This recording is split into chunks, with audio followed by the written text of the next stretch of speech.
शीशा देखते हो आप? क्या दिखाई देता है? क्या दिखाई देता है शीशा में? अपना भी दिखते, है? अपने अपनी ही शक्ल दिखाई देती है महाराज। आप यही तो मानते हो ना कि मेरी शक्ल है। इसी को अज्ञान कहते हैं। इसी को अज्ञान कहते हैं। जब तक ज्ञान नहीं होगा तब तक वो समझ में ही नहीं आएगा, सब अज्ञान ही है। गो गोचर जहां लग मन जाई, सो सब माया जानो भाई। मैं और मोर तोर तय माया, जेहि बस कीन्हे जीव निकाया। जैसे आप प्रश्न कर रहे हैं कि आत्म स्वरूप चैतन्य घन है, शरीर जड़ है, इसके बीच में मन है, उसका परिचय पाया।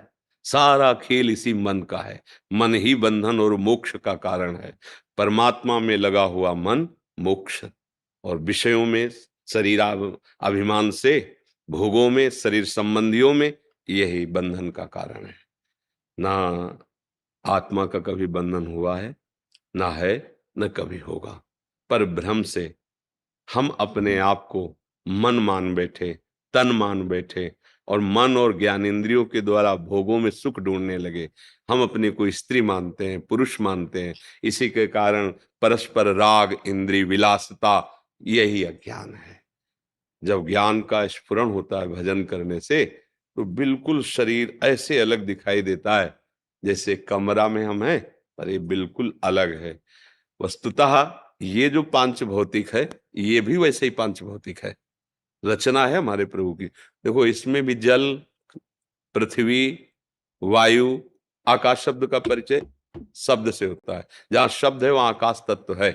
तो वायु, अग्नि, जल, मिट्टी, आकाश, ये पांचों तत्व हैं इसमें भी, इसी से बनी है। ईंट पत्थर जो भी है ना, ऐसे ही ये भी पांचों तत्व से बना है। अब इसका ऐसा रूप चैतन्य घन से प्रकाशित है कि रक्त, मज्जा, मांस आदि, और ये शुष्क काष्ठ की तरह शुष्क है। बका इसमें भी भगवान है, इसमें भी भगवान है। ये भी पांच भौतिक है, ये भी पांच भौतिक है। इसमें अंतर ही तो इसमें चेतना युक्त है। ये जड़ संबोधन में आ गया और ये चैतन्य संबोधन में आ गया। बकाया कोई अंतर नहीं।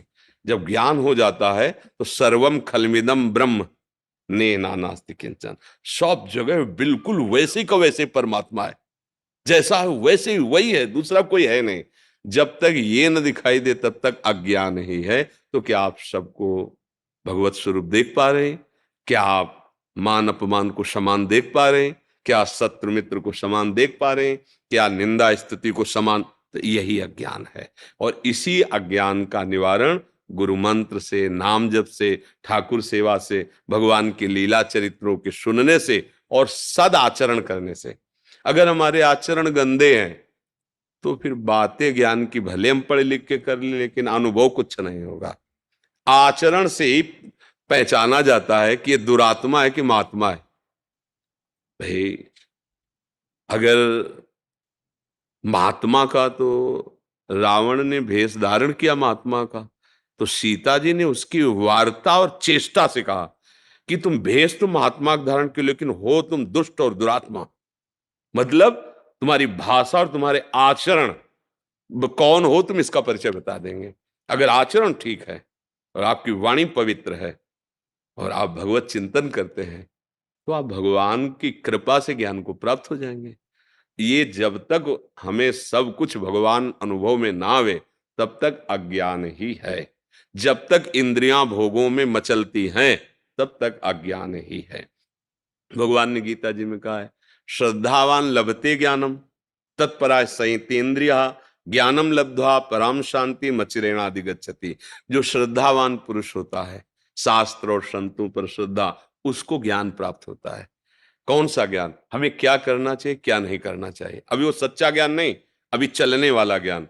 इस ज्ञान से वो अपनी इंद्रियों को अधर्माचरण से हटा लेता है, और जे ही धर्माचरण आचरण पवित्र हुए, जितेंद्रिय हुआ, अब भजन के प्रभाव से उसे शुद्ध ज्ञान होता है, जो आत्म का, आत्मज्ञान जिसे कहते हैं।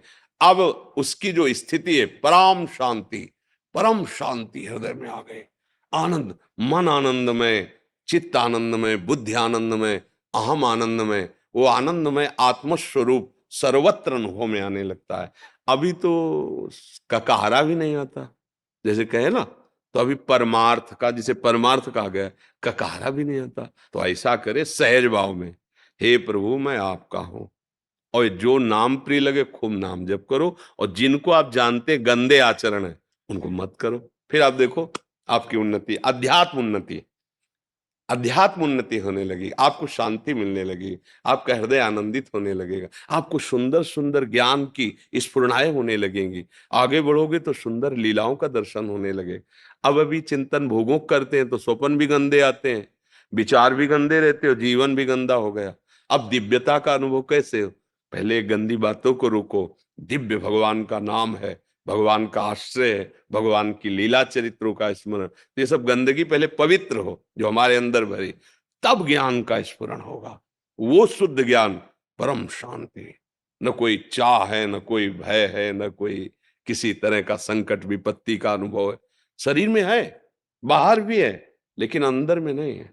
अभी क्या है, बाहर व्यवस्था है, सब बढ़िया ऐसे ही लगा है, और अंदर छाती जल रही है, क्योंकि जो चाहिए वो अंदर चिंतन नहीं है। इसलिए भगवान अनन्यस चिंतयन्तो माम, भगवान का चिंतन, भगवदाश्रय, इसी से शुद्ध ज्ञान का प्रादुर्भाव हो जाएगा।